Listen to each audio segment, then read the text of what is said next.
Don't forget, we did sit down with Andrew Boswell already this weekend for a deck tech, as he has been really beating the crap out of people this weekend with his Abzan aggro deck.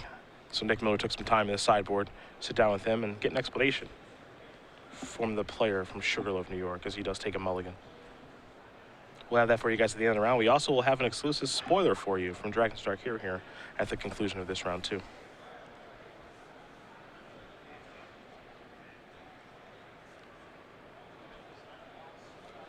A win here puts either player in a position to probably 2-2 and top 8, maybe even more flexibility than that. So this is a huge match. Grand Prix are so tough, man. Even when you're 11-0, it's not even like anything's happened just yet. You still got work to do. You probably locked up a cash. That's about all that's happened. You've still got a lot of work to do. That much is to be sure. See Sam Black making it sweet here. 2 mulligans to 2 non-functional hands. I need to 4-0 to lock platinum. So don't know if we'll be seeing Sam in the elimination rounds this weekend. Though we do know he is in the draw bracket. So X1-3, which is now Sam's record, is the equivalent of XN3. Sure. 3 draws equals 2 losses. It's a Sandstep Citadel to start here for Walter. Boswell draws a copy of Mana Confluence. He'll play a Forest. That means a Warden of the First Tree's on the way. We'll head back Walter's way. Hero's Downfall to draw here for Royce. He'll play a Windswept Teeth. He'll play a Fleecemane Lion. I'll pass that turn back. A little bit different build of Abzan mid-range here for Royce. Yeah, I mean, he's still going all the way up to, 3 copies of Elspeth in the main deck, 2 copies of Read the Bones, but Fleecemane Lion does speed up the curve and doesn't really interfere with end hostilities either, because you can go monstrous, and then we've seen that before. Yeah, we certainly have.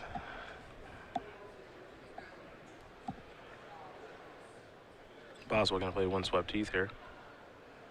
His draw set for the turn was another copy of Warden of the First Tree. See his hand's a little bit clunky here. Has a Tassiger, Nissa as well. He's going to serve here with the Warden. Royce can't block fast enough, so Boswell's going to sacrifice the Windswept Teeth, get himself a Plains, activate the Warden, and make it into a 3-3. The 2 creatures will trade, and that'll be it for the Bos. For Royce, this is an opportunity to keep his life total high, trade 1-for-1 against an opponent who's mulliganed and absorb Andrew's second turn. From Andrew's side of the table, it's an opportunity to get Fleecemane Lion off before it becomes a bigger problem. Also, there's a second Warden in his hand, so now Bioblight is less of a concern. Walter will draw a card. He'll play Llanowar Waste. He'll pass the turn back. Boswell will draw a copy of Llanowar Waste himself.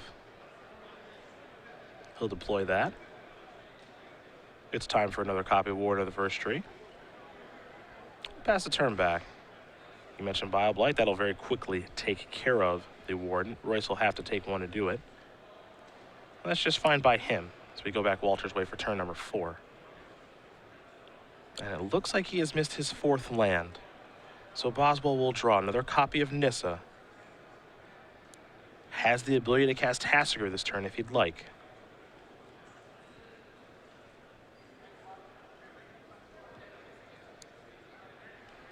Playing Tassiger seems pretty sweet to me.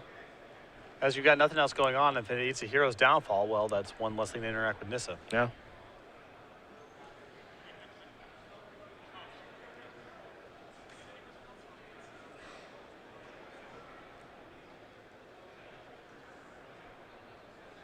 Mana Confluence is the land.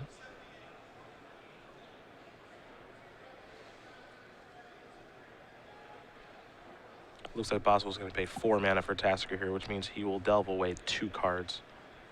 I imagine just stripping out the Wardens. Oh, he wants to keep a Warden. Okay. Leave 1 Warden there, I suppose. Here's a Hero's Downfall to take care of this. Doesn't really matter too much. There's almost no chance this Tassiger survives, but Walter will draw. Is it land number 4? It is, and it's a temple which could potentially find land number 5. Take a look at the top card.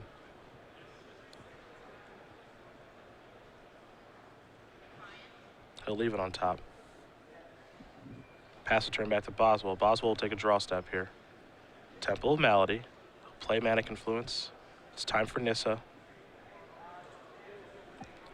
And he'll be making a land of 4/4 elemental with trample here momentarily. Just has to figure out which one it's going to be, and he'll go with Mana Confluence.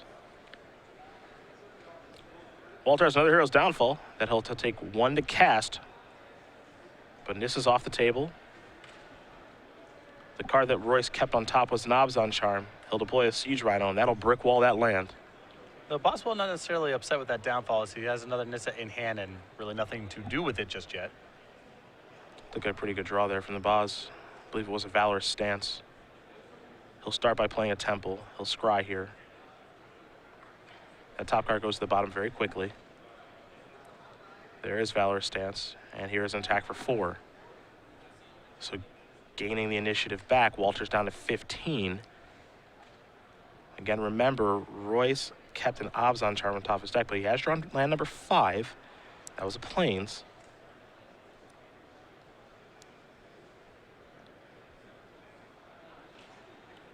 Now I'll have to examine some things.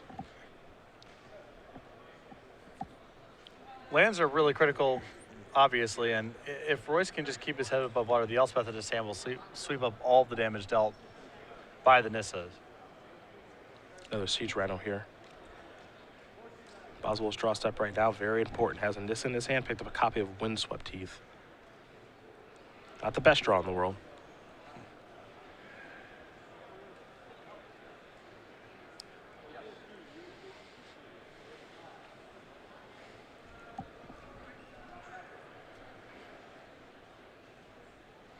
Yeah, Andrew's in this weird spot where deploying the Nissa is of dubious value because it plays into things like Downfall right now, into things like Elspeth, but there's also, you know, he's behind 18 to 10 on damage. He's behind on the board right now. He's playing against someone with a lot of cards in their hand who's trying to make some land drops, so he may not have a choice but to have to cast this Nissa.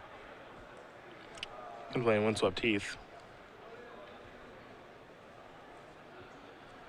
You saw him move it forward as though that was the land that he was going to make a 4/4, but he's going to sacrifice this and go down to 9.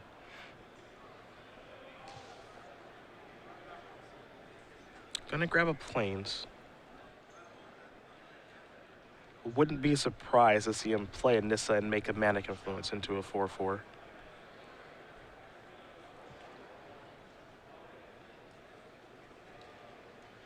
Yeah, I mean, this is not a great spot for Boswell to be in, but his hand doesn't really afford him the option to do anything else.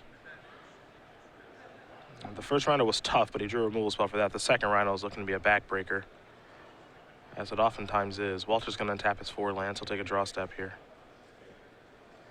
Royce does have Elspeth in hand, as you did mention. The minus ability of that can blow up everything. It would leave a Nissa behind, however. Now Walter's going to examine the board. He's going to attack here with Siege Rhino. It's a double block. This is an Abzan Charm. And that's a Bile-Blight, and that's a backbreaker. Because now Boswell loses everything. Yeah, that was the cost of Mana Confluence being the other land that got activated. Yep. Now, it doesn't necessarily mean that much because I don't know how much Boswell can play around stuff at this point. That sequence blows him out, I think, no matter how he sets it up, but it didn't look good, that's for sure. Is it a removal speller for Boswell? He's at 1. It's a Windswept Teeth, and that's going to get the job done here for Royce Walter, who will win this match over Andrew Boswell, 2-1. Abzan midrange will take care of Abzan aggro. Walter is our lone undefeated player. I guess it's a good thing. And whatever airline lost his bags did so. He's 11-0. And we've been actually pretty light on the Abzan mid-range decks on camera, I would say, on the balance, but